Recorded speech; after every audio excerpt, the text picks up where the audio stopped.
I want to start this video by saying this is in no way, shape, or form a story that I'm sharing to hurt my mother in any way, but more so to share my truth about how I once was painfully indecisive and came from that to making the biggest decision of my life to move out the country and standing 10 toes down on it and finally doing it.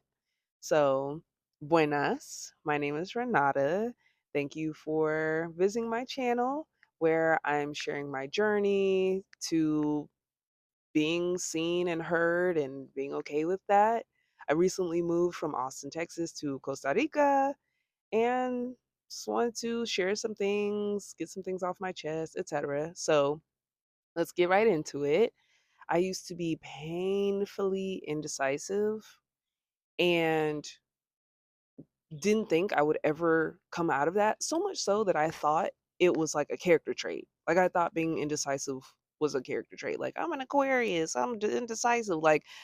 I but really I realized I had come to be so indecisive because of my upbringing.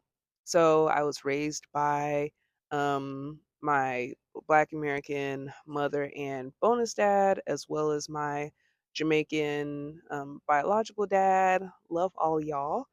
And growing up as a kid in the 90s, raised by parents born in the 60s, it definitely was stay in a child's place. You are not to be heard or seen. And if you are, it's because you're glorifying God or serving others, but it's not of your own merit or volition. Like, it's not just like out here and it's your time to shine or something. So, and my mom having like the biggest impact on me, she was very passive, which I'm sure was a safety defense mechanism.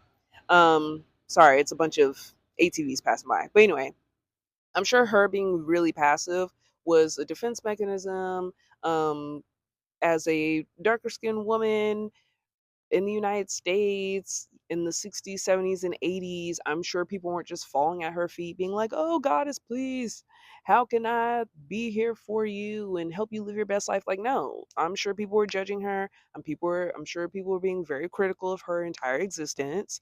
And that led her to be a mother that was also very judgmental and critical.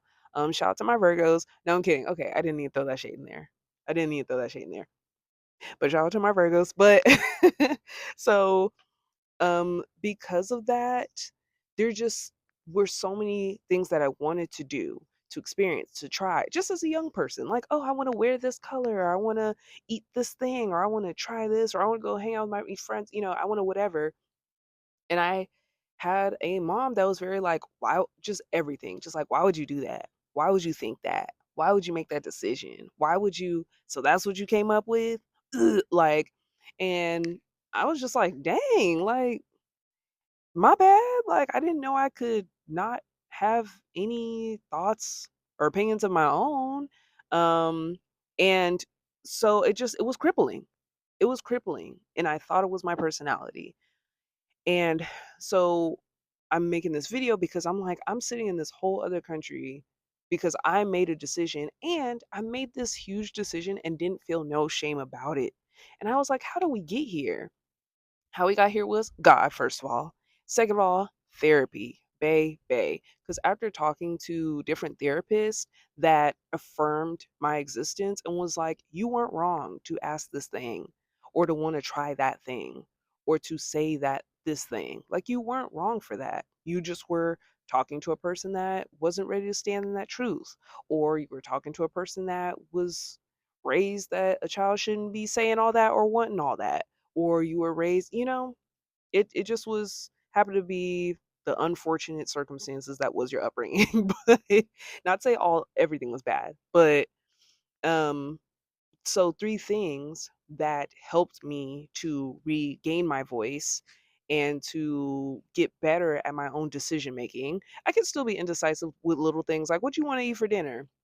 I don't know, but that's because 'cause I'm really like, I don't know, I could have pizza or I could have a hamburger. I don't know, but back then it used to be like, "What do you wanna eat?" And I was just, like, scared to even suggest anything, And that was ridiculous. And the three things that I learned from therapy was, first of all, I have some notes here. Know the truth and stick with it. So there are times where human beings, you'll speak up about what a truth is and they will demonize you. They will gaslight you. They will make you feel horrible, which can lead to you being like, "Well, maybe I should be quiet. Maybe I was wrong." No, like sometimes you just need to know that that person's just not ready to stand in the truth yet. Cuz there were definitely moments growing up where I was like, "Mom, do you really think this or that?" Like, and it would be about big things. But I would be like, why can't you just make this decision or do this different thing or whatever? My mom would be like, shut up. You trying to start stuff, problematic, troublemaker, instigator, all everything but a child of God.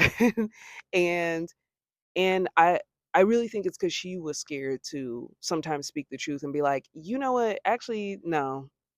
Things really could be different and better. You're right, baby girl. Which I'm not mad at it. It was what it was. I'm just saying. Um, the second thing is to so the first thing know what the truth is and stick with it. The second thing, clap back when needed. There's sometimes you lose your voice because you forget how to use your voice. And so there are some times where when you are being indecisive, it's really because you're just scared to use your voice. So if someone says, "Hey, what you want for dinner?" and you know they'll probably judge you for choosing Jack in the Box, but you want Jack in the Box to say it. I want Jack in the Box. What they gonna do? Be like, ugh, Jack in the Box is dog food. I can't believe, and I like dog food. So we going or nah? like, just like clap back when needed, and just be like, look, you not finna shame me. And and then which really that's more like standing firm in your choices, which is my next one. Sorry, the clapback when needed is really like, well, actually I guess they're one and the same. Yeah. Like when you make a certain decision and people try to shame you for your decision, especially, and I'll say this, especially if this dog don't calm down. But especially when your decision isn't hurting anyone, stand in it. And if you need a clap back, if you need a pushback, then do that. But if your decisions aren't hurting nobody, if you want to wear pink today, even though it's St. Patrick's Day, or if you want to, I don't know, make a peanut butter and jelly sandwich with turkey on it. I'm not saying to do that. I'm just saying whatever you want to do. If you want to move to a whole nother country, and it ain't hurt nobody, then do it. So that helps with going from being painfully indecisive to making decisions and stand 10 toes down. I know what the truth is. You not finna shame me for it. And the decision I'm making is not even hurting nobody. So chill out. Call my thing. And that's on period. I hope this helps.